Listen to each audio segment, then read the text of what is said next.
नमस्ते एवरीवन, मेरा नाम है Kanika and I welcome you all to my YouTube channel. So आज की क्लास जो है वो होने वाली है कैलकुलस के ऊपर। जैसा कि आप देख पा रहे हैं, डीयू के मैथ्स का सिलेबस ही जो है डी ट्रिपल एस बी का सिलेबस बन चुका है, ग्रेजुएशन पार्ट जो है।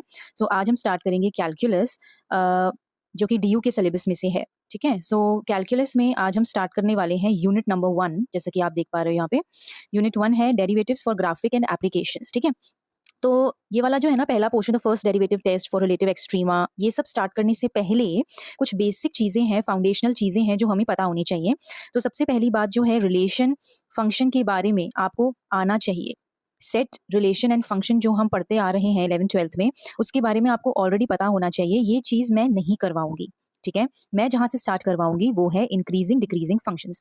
तो इंक्रीजिंग फंक्शंस और डिक्रीजिंग फंक्शन से हम शुरू करेंगे, क्योंकि वो हमारा बेसिक फाउंडेशन बनेगा। And then we will move on towards the first derivative test, जो कि यहाँ पे हमें मेंशन है। ठीक है, सो एक एक करके हम ये सारे पॉइंट्स को कवर करेंगे, लेकिन स्टार्ट हम किससे करेंगे? इंक्रीजिंग एंड डिक्रीजिंग फंक्शन से। सेट रिलेशन फंक्शन जो है, ये टॉपिक आपको खुद पढ़ना है, 11th 12th की बुक्स में से आप पढ़ सकते हो। उसके बाद हम स्टार्ट करेंगे इंक्रीजिंग डिक्रीजिंग फंक्शन से। ठीक है, तो चलिए शुरू करते हैं। तो आज है लेक्चर नंबर 1 कैलकुलस का, तो जिससे हम शुरू करने वाले हैं इंक्रीजिंग एंड डिक्रीजिंग फंक्शंस। तो आइए देखते हैं, this is lecture number 1। So increasing function and decreasing function की सबसे पहले हम डेफिनेशन देखेंगे कि इंक्रीजिंग फंक्शन होता क्या है ना। सिंपल सी बात है, वैसे तो हम सभी को पता है। एक फंक्शन हमने लिया है from r to r is said to be increasing on an interval I for all x1 x2 belonging to that interval. यानी कि x1 और x2 दो अलग अलग वैल्यूज हैं, जिसमें x2 हमें बड़ा दे रखा है, x1 छोटा दे रखा है। तो उसकी जब हम इमेज निकालेंगे, यानी x1 की इमेज भी छोटी आएगी x2 की इमेज से, तभी तो हम बोलेंगे कि वो फंक्शन क्या है? इंक्रीजिंग है। Values of the function do not decrease as x increases, तभी हम उसको बोलते हैं इंक्रीजिंग फंक्शन। वैल्यू जो है वो डिक्रीज नहीं कर रही है। अब इसका ग्राफ देखो एक बार, यहाँ पे x1 है, यहाँ पे x2 है। हमको दिख रहा है x2 बड़ा है, x1 छोटा है ना। अब अगर मैं इसकी इमेजेस निकालूं, f ऑफ x1 देखो यहाँ पे आ रहा है, इसकी इमेज जो है वो ये बन रही है, x2 की इमेज जो है वो ये बन रही है। तो यहाँ पर हमें दिख रहा है f ऑफ x2 जो है वो बड़ा है f ऑफ x1 से, है ना। तो बस यही है इंक्रीजिंग फंक्शन, जिसका ग्राफ आप देख पा रहे हैं कि कुछ इस तरह बनेगा। ग्रेट। अब आगे आते हैं डिक्रीजिंग फंक्शन पे, या स्ट्रिक्टली इंक्रीजिंग देखते हैं पहले। तो स्ट्रिक्टली इंक्रीजिंग में देखो क्या डिफरेंस है। डिफरेंस सिर्फ इतना है कि यहाँ पर लेस देन इक्वल टू का साइन था इंक्रीजिंग में, यहाँ पे लेस देन का साइन हो जाएगा। स्ट्रिक्टली इंक्रीजिंग मतलब कोई भी ऐसी जगह नहीं होगी जहाँ पे ग्राफ जो है वो कांस्टेंट जा रहा हो और उसके बाद उठ रहा हो, वो सिर्फ इंक्रीज ही करेगा। ठीक है, तो बस यही आपको बात का ध्यान रखना है। So a function f r to r से, उसको हम स्ट्रिक्टली इंक्रीजिंग कब बोलेंगे? सेम डेफिनेशन है, जब f ऑफ x2 जो है वो बड़ा होगा f ऑफ x1 से। बस यहाँ पे जो बीच में साइन है वो लेस देन का साइन आएगा, यहाँ पे जो साइन है वो लेस देन इक्वल टू का साइन आएगा। ठीक है, मैं अभी आपको ग्राफ के थ्रू भी समझाऊंगी। अब आप यहाँ पे कहोगे कि इंक्रीजिंग फंक्शन का और स्ट्रिक्टली इंक्रीजिंग फंक्शन का तो ग्राफ सेम ही लग रहा है, डिफरेंस क्या है? तो मैं आपको यहाँ पे डिफरेंस समझाती हूँ। ठीक है, इंक्रीजिंग फंक्शन में जो ग्राफ है वो कुछ इस तरह से भी बन सकता है। देखिए,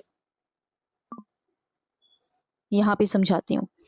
जब हमने इस तरह से ग्राफ बनाया इंक्रीजिंग फंक्शन में, तो इंक्रीजिंग फंक्शन में ग्राफ इस तरह से भी बन सकता है कि वैल्यूज जो है वो इंक्रीज हो रही हैं, पर एक पॉइंट आया जहाँ पे वैल्यूज जो है वो सेम हो गई। x1 और x2 की वैल्यूज जो है वो दोनों क्या आ गई? बराबर आ गई। और फिर से जो है ग्राफ इंक्रीज करने लग गया। करेगा तो इंक्रीज ही, डिक्रीज नहीं करेगा। लेकिन ऐसा भी हो सकता है कि बीच में कोई ऐसा पॉइंट आया जहाँ पे हमारा ग्राफ जो है वो क्या हो गया?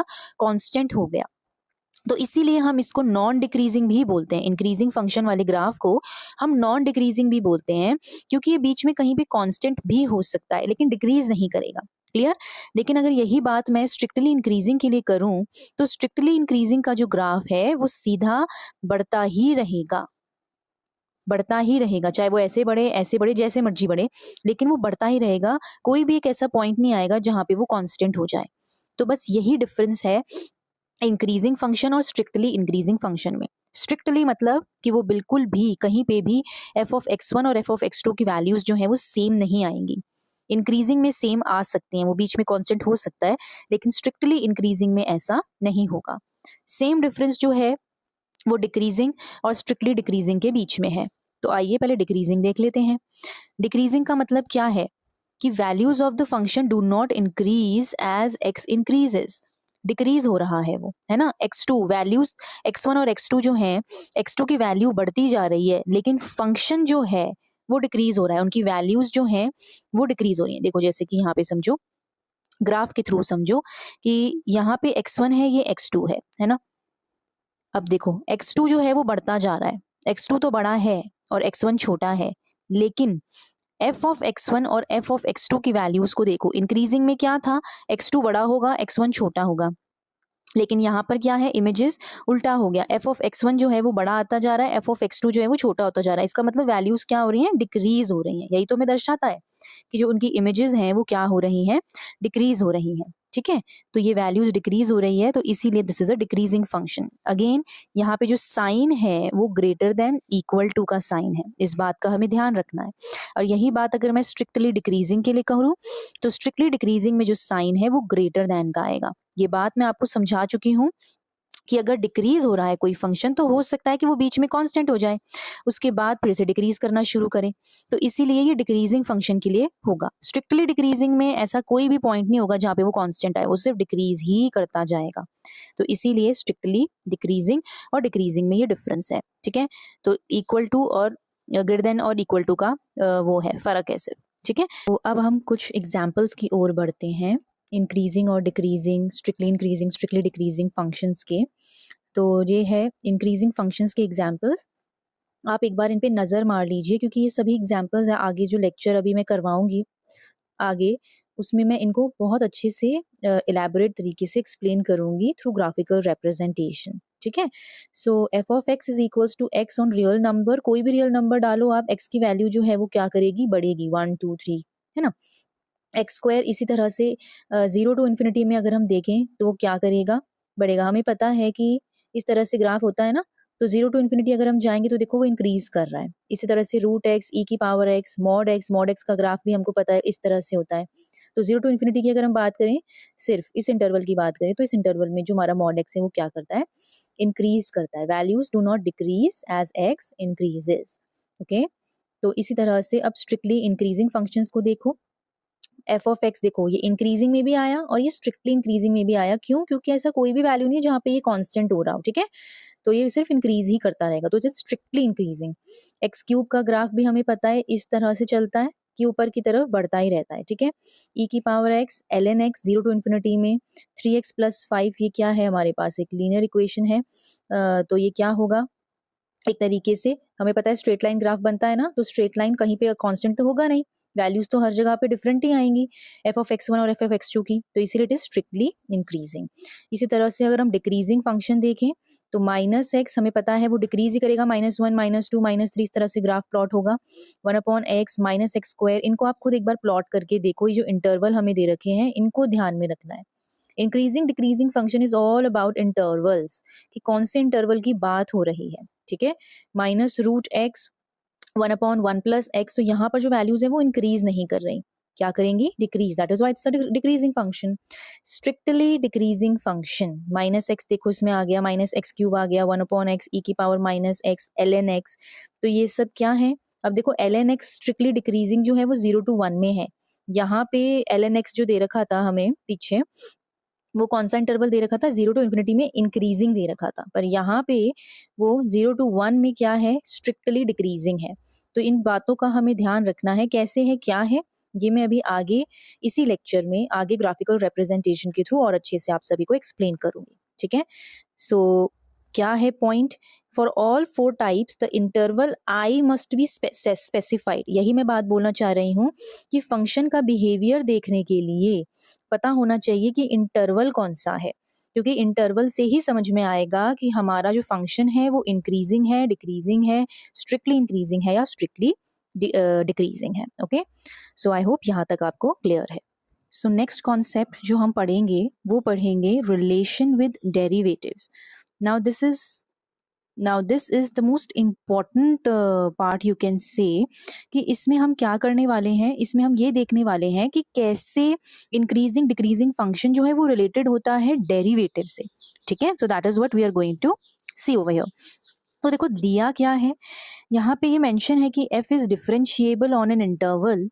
तो जो साइन होगा f डैश x का, क्योंकि वो डिफरेंशिएबल है, तो f डैश x जो है हम आराम से निकाल सकते हैं, राइट। तो f डैश x का जो साइन होगा, पॉजिटिव साइन है नेगेटिव साइन है, वो हमें बताएगा कि हमारा फंक्शन जो है वो इंक्रीजिंग है डिक्रीजिंग है या कांस्टेंट है उस इंटरवल में।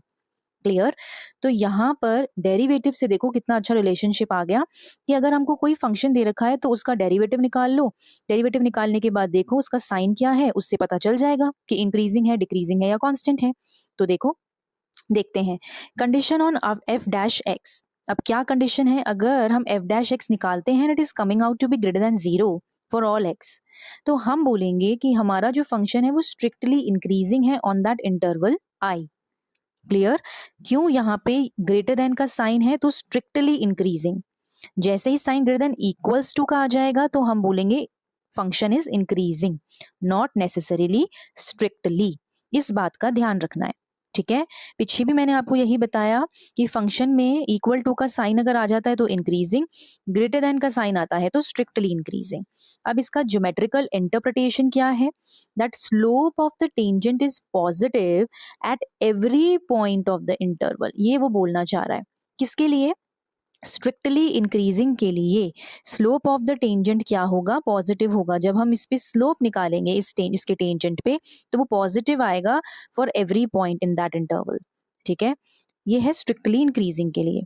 अब एफ डैश एक्स की वैल्यू अगर लेस देन 0 है फॉर ऑल एक्स, तो हम बोलेंगे हमारा फंक्शन जो है वो स्ट्रिक्टली डिक्रीजिंग है। स्ट्रिक्टली डिक्रीजिंग का मतलब स्लोप ऑफ द टेंजेंट जो है वो नेगेटिव होगा हर एक पॉइंट पे, है ना, तभी तो ग्राफ इस तरह से नीचे जा रहा है। Okay, next is f dash x is greater than equals to 0 for all x। तो यहाँ पर मैंने आपको बता दिया हमारा फंक्शन क्या है, इंक्रीजिंग है। इंक्रीजिंग है इसका मतलब slope of the tangent is non negative. It can be 0 at some point but it's non negative. Non negative हम इसीलिए लिख रहे हैं क्योंकि कहीं कहीं पे पॉइंट हमारा क्या हो सकता है, 0 भी हो सकता है। वही कांस्टेंट वाली बात जो मैंने आपको समझाई थी कि वैल्यूज देखो सेम आ जाती हैं कुछ पॉइंट्स पे। अब इसी तरह से यहाँ पे देखिए f dash x is less than equals to 0 के लिए डिक्रीजिंग होगा हमारा फंक्शन, और slope of the tangent is non positive, यानी 0 भी हो सकता है एंड इट्स नॉन पॉजिटिव, ठीक है। सो बस इसी बात का हमें ध्यान रखना है। तो ये तो था हमारा एफ डैश एक्स के बेसिस पर, डेरिवेटिव के बेसिस पर बताना कि हमारा फंक्शन जो है वो स्ट्रिक्टली इंक्रीजिंग होगा डिक्रीजिंग होगा, सिर्फ इंक्रीजिंग होगा या सिर्फ डिक्रीजिंग होगा, ठीक है। अब एग्जाम्पल्स देखिए इसके, कितने अच्छे अच्छे एग्जाम्पल्स हैं। पहला है f x is equals to x cube. इस एग्जाम्पल पे अगर हम फोकस करें तो हमें निकालना है इसका एफ डैश एक्स, क्योंकि तभी तो पता चलेगा उसके साइन को देख कर कि हमारा फंक्शन क्या निकल रहा है। तो हमारा आंसर आया 3x²। अब 3x² जो है वो ग्रेटर देन इक्वल टू 0 है। क्यों, क्योंकि अगर हम यहाँ पे x की वैल्यू 0 रखेंगे तो हमारा एफ डैश एक्स 0 हो जाएगा, यानी वैल्यू कहीं ना कहीं पे 0 भी आ रही है, तो इसीलिए इक्वल टू का साइन आएगा। इक्वल टू का साइन आ गया तो इट मीन्स हमारा फंक्शन क्या हो जाएगा, इंक्रीजिंग हो जाएगा। हम स्ट्रिक्टली इंक्रीजिंग नहीं बोलेंगे। क्यों नहीं बोल रहे, क्योंकि यहाँ पे साइन जो है वो ग्रेटर देन इक्वल्स टू का है, तो इसीलिए इंक्रीजिंग फंक्शन हो जाएगा आर पर, ठीक है। अभी पीछे हम डिस्कस भी करके आए हैं इसी चीज को। ओके, नेक्स्ट देखो, अगर हमारे पास फंक्शन जो है वो -x³ है, -x³ का मतलब एफ डैश एक्स निकाला तो आंसर आया -3x²। अब मुझे पता है x² तो हमेशा पॉजिटिव ही रहेगा, 3 उसके साथ मल्टीप्लाई होगा तो भी आंसर पॉजिटिव आएगा, लेकिन आगे क्या लग गया, माइनस लग गया, माइनस का साइन लग गया, तो इसीलिए ये क्या हो जाएगा, लेस देन, यानी इट्स अ नेगेटिव वैल्यू। अब नेगेटिव वैल्यू तो है पर क्या ये 0 बनेगी, हाँ, अगर मैं x को 0 रख दूं तो मेरा एफ डैश एक्स जो है वो 0 आ जाएगा, करेक्ट। तो इसीलिए it is less than equals to, और लेस देन इक्वल्स टू आते ही मुझे पता चल जाएगा कि मेरा फंक्शन क्या है, डिक्रीजिंग फंक्शन। और इस तरह से जो है -x³ का जो है वो ग्राफ बनता है जो ये जा रहा है, ठीक है। अगले क्वेश्चन पर आते हैं। F of x is equals to x square on R. अब देखो इंटरवल मैटर्स, मैंने आपको पहले ही समझाया था कि इंटरवल जो है वो बहुत ज्यादा मैटर करता है। अब यहाँ पे पूरे के पूरे आर पे हम पूछ रहे हैं कि एक्स स्क्वायर जो है वो क्या होगा। तो सबसे पहले मैंने एफ डैश एक्स निकाला। एफ डैश एक्स मैंने जैसे ही निकाला, अब मुझे पता है एक्स की वैल्यू यहाँ पे कुछ भी हो सकती है। It can B positive, it can B negative. अगर मैं एक्स लेस देन जीरो ले रही हूँ, यानी इस वाले पोर्शन के लिए ले रही हूँ, माइनस इन्फिनिटी से जीरो की तरफ अगर मैं ले रही हूँ, तो मुझे पता है कि मेरे एफ डैश एक्स की वैल्यू जो है वो लेस देन जीरो आएगी। ठीक है। और अगर मैं एक्स ग्रेटर देन जीरो ले रही हूँ, यानी इस वाली वैल्यू को ले रही हूँ, यहाँ पर जीरो टू इन्फिनिटी ले रही हूँ, तो मुझे पता है कि मेरे एफ डैश एक्स की वैल्यू पॉजिटिव आएगी। जो भी मैं डालूंगी, यहाँ पर वन डालूंगी तो टू वन जा टू हो जाएगा, थ्री डालूंगी तो टू थ्री जा सिक्स हो जाएगा, पॉजिटिव वैल्यू आएगी। अगर मैं यहाँ से कोई वैल्यू डालती हूँ, माइनस वन डाला, माइनस टू डाला, तो वो नेगेटिव वैल्यू बन जाएगी। तो इसका मतलब ये फंक्शन, अगर मैं पूरे आर की बात करूं, तो ना ही ये फंक्शन इंक्रीजिंग है, ना ही ये फंक्शन डिक्रीजिंग है, अगर मैं पूरे आर, पूरे रियल लाइन की बात करूं। लेकिन अगर मैं यहाँ पे इंटरवल की बात करूं, कि माइनस इन्फिनिटी से जीरो की बात करूं, तो मुझे दिख रहा है मेरा फंक्शन डिक्रीजिंग है। और जीरो टू इन्फिनिटी की बात करूं, तो मुझे दिख रहा है कि मेरा फंक्शन जो है वो इंक्रीजिंग है। तो आई होप यहाँ तक आपको बात क्लियर होगी। इंटरवल पे डिपेंड करता है फंक्शन का इंक्रीजिंग या डिक्रीजिंग होना। अगर मैं पूरे रियल लाइन की बात कर रही हूँ, तो इस रियल लाइन पे ये फंक्शन ना ही डिक्रीजिंग है, ना ही इंक्रीजिंग है। लेकिन अगर मैंने एक पर्टिकुलर इंटरवल ले लिया, तो उस इंटरवल पे मैंने आपको बता दिया है कि ये डिक्रीजिंग होगा या फिर इंक्रीजिंग होगा। क्लियर। अगले की बात करते हैं। F of x is root x हमें दिया हुआ है। अब रूट एक्स, ये कुछ ऐसे फंक्शंस हैं जिनके ग्राफ आपको बाय हार्ट याद होने चाहिए। आपके सामने फंक्शन आया और आपने बोला कि हाँ भाई, इसका ग्राफ तो भाई इस तरह से बनता है। ठीक है। क्वेश्चन सॉल्व करने में बहुत आसानी रहेगी। नाउ एफ डैश एक्स मैंने यहाँ पे निकाला, मेरे पास आंसर आया one by two root x. I hope आप सभी को डेरिवेटिव निकालना आता है ना। One upon two root x इसका आंसर आया। ना one upon two root x for all x greater than zero. देखो क्योंकि यहाँ दे ही रखा है interval zero to infinity. Zero to infinity का मतलब है हमें लेनी ही पॉजिटिव वैल्यूज है, and if we are taking positive values, तो ये तो पॉजिटिव आएगा ही। और अगर ये पॉजिटिव आएगा, तो इसका मतलब हमारा फंक्शन जो है वो क्या होगा, इंक्रीजिंग होगा। अब वो स्ट्रिक्टली इंक्रीजिंग होगा या नहीं, वो कैसे पता चलेगा, क्योंकि यहाँ पे हमने जीरो लिया ही नहीं है। वैसे भी अगर हम जीरो लेते तो वन अपॉन जीरो तो क्या हो जाता, इन्फिनिटी हो जाता। तो यहाँ पे वैल्यू जो है वो कहीं पे भी जीरो के इक्वल नहीं आ रही है। तो इसीलिए जो हमारी इनइक्वालिटी है वो क्या रहेगी, ग्रेटर देन ही रहेगी। इक्वल टू का साइन नहीं आएगा। तो इक्वल टू का साइन नहीं आ रहा, तो इसका मतलब वो स्ट्रिक्टली इंक्रीजिंग होगी। कौन से इंटरवल में, जीरो टू इन्फिनिटी में। तो ये इस तरह से इसका कुछ ग्राफ बनेगा। तो ये चार एग्जाम्पल्स थे दिखाने के लिए कि किस तरह से डेरिवेटिव का यूज करके हम बता सकते हैं कि हमारा फंक्शन जो है वो इंक्रीजिंग होगा, डिक्रीजिंग होगा या फिर कांस्टेंट होगा। Now important point is these results are valid only when f is differentiable on the interval. अगर एफ हमारा फंक्शन जो है वो डिफरेंशिएबल ही नहीं होगा, तो डेरिवेटिव निकलेगा कैसे। तो यानी डिफरेंशिएबल होना उस इंटरवल में जरूरी है इस डेरिवेटिव वाले मेथड को लगाने के लिए। क्लियर। सो यहाँ तक आई होप सभी को क्लियर है। So the next topic that we have is monotonic functions. So monotonic functions होते क्या हैं, ये हम रियल एनालिसिस में बहुत अच्छे से कवर कर चुके हैं। मोनो मीन्स मैंने आपको समझाया था, मोनो का मतलब होता है सेम। तो ऐसे फंक्शंस जो सेम टोन को फॉलो कर रहे हैं थ्रू आउट द इंटरवल। तो अगर वो इंक्रीजिंग है तो वो पूरे इंटरवल में इंक्रीजिंग ही रहेगा, अगर वो डिक्रीजिंग है तो वो पूरे इंटरवल में डिक्रीजिंग ही रहेगा। ऐसे फंक्शंस को हम कहते हैं मोनोटोनिक फंक्शंस। क्लियर। यहाँ पे एक बहुत अच्छा एग्जाम्पल दे रखा है, आप देख पा रहे हो, ये ग्राफ हमें दिया हुआ है। ठीक है। अब इस ग्राफ में देखो, ये इस तरह से कर्व जो है जा रहा है, zero to pi by two, फिर पाई, फिर three pi by two, to pi पे हमें ग्राफ का बताया हुआ है कि किस तरह से वो चल रहा है। ठीक है। So on zero to pi by two अगर मैं बात करूं, जीरो से पाई बाय टू तक की बात करूं, यहाँ तक की, सो फंक्शन हमें दिख रहा है इट इज इंक्रीजिंग, या हम बोल सकते हैं इट इज स्ट्रिक्टली इंक्रीजिंग। तो कैसा हो गया फंक्शन, मोनोटोनिक फंक्शन हो गया, है ना। क्यों, क्योंकि वो जीरो से पाई बाय टू, इंटरवल देखना है हमें, कौन से इंटरवल की हम बात कर रहे हैं।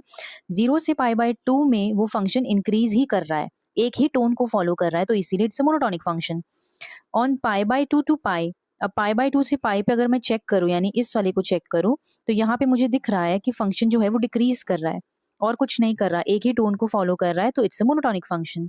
अब मैं पूरे इंटरवल पे देखूं जीरो से लेके पाई तक अगर मैं देखूं, 0 से पाई तक अगर मैं देखूं, यानी यहाँ से यहाँ तक अगर मैं देखूं, तो मुझे दिख रहा है कि इंक्रीज भी कर रहा है और डिक्रीज भी कर रहा है। तो it is neither increasing nor decreasing, यानी कि ये नॉन मोनोटोनिक फंक्शन है।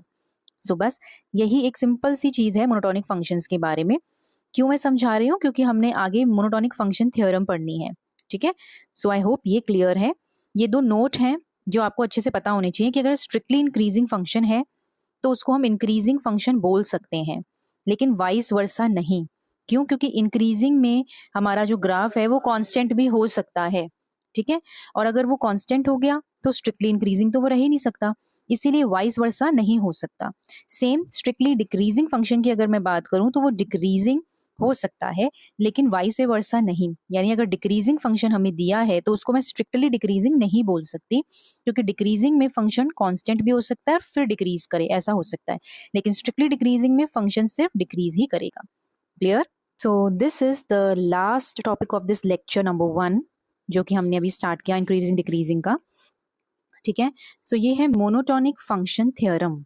मोनोटोनिक फंक्शंस क्या हैं वो हमने समझ लिया है। अब हम समझेंगे मोनोटोनिक फंक्शन थ्योरम क्या बोलती है। बहुत सिंपल है, जो हमने रिलेशन विद डेरिवेटिव पढ़ा था ना, वही है मोनोटोनिक फंक्शन थ्योरम।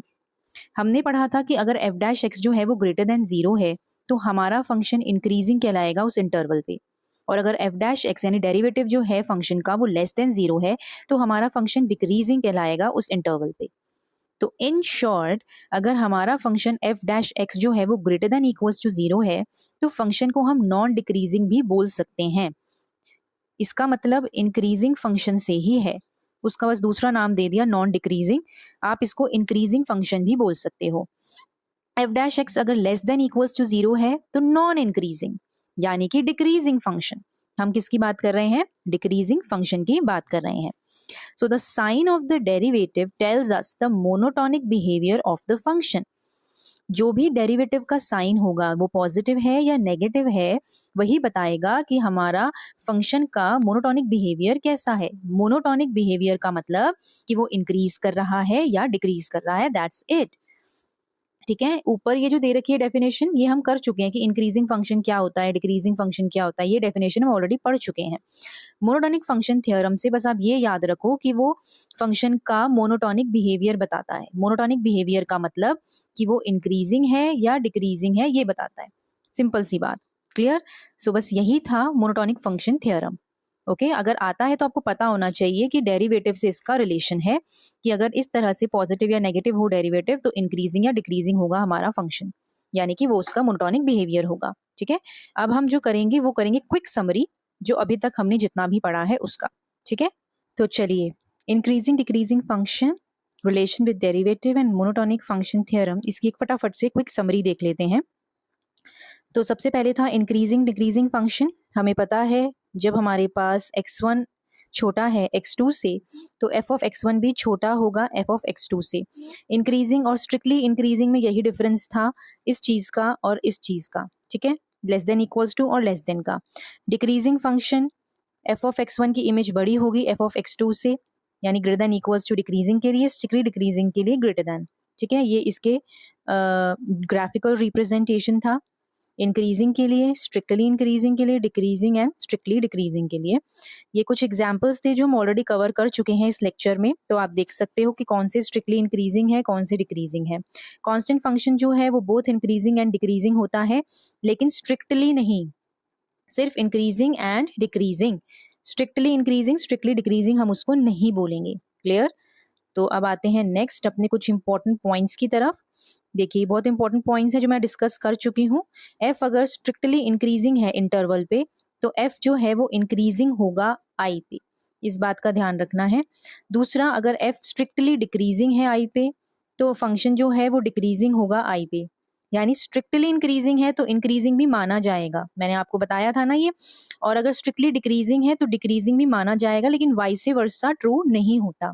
ठीक है, एवरी स्ट्रिक्टली मोनोटोनिक फंक्शन, अगर कोई मोनोटोनिक फंक्शन है तो वो 1 1 फंक्शन होगा, इसे याद रखना है।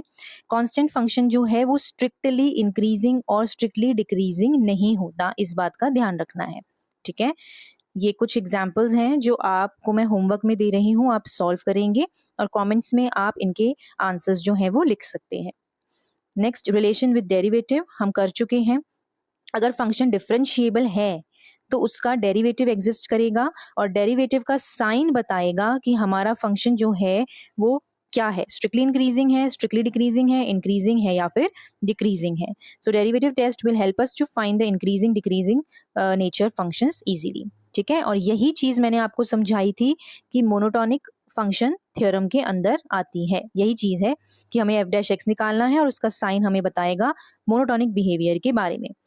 क्विक समरी देख लीजिए फटाफट, अभी तक जितना भी पढ़ा हमने। इंक्रीजिंग का मतलब फंक्शन जो है वो फॉल नहीं करेगा, इसका सिंबॉलिक फॉर्म। स्ट्रिक्टली, फंक्शन जो है वो स्ट्रिक्टली राइज करेगा, इसका सिंबॉलिक फॉर्म। डिक्रीजिंग, फंक्शन जो है वो राइज नहीं करेगा, इसका सिंबॉलिक फॉर्म। स्ट्रिक्टली डिक्रीजिंग जो है फॉल करेगा और स्ट्रिक्टली फॉल करेगा, कहीं पे भी कांस्टेंट नहीं होगा, ये इसका सिंबॉलिक फॉर्म। ये पॉइंट रिमेंबर रखें कि monotonicity is the key to understand the behaviour of a function. किसी भी फंक्शन के बिहेवियर को अंडरस्टैंड करने के लिए उसकी मोनोटोनिसिटी को हम चेक कर सकते हैं, और वो कैसे चेक कर सकते हैं, डेरिवेटिव निकालकर, एफ डैश एक्स निकालकर। सो आई होप यहाँ तक आपको ये लेक्चर जो है, लेक्चर नंबर 1 पूरा अच्छे से क्लियर होगा। ठीक है, कुछ भी डाउट हो तो आप कमेंट बॉक्स में ज़रूर लिखिए, मैं उसको नेक्स्ट लेक्चर में ज़रूर कवर करूंगी। सो आई होप ये अच्छा लगा हो आपको आज का लेक्चर। अगर अच्छा लगा तो please like share and subscribe to my channel guys. तब तक के लिए bye, thank you so much.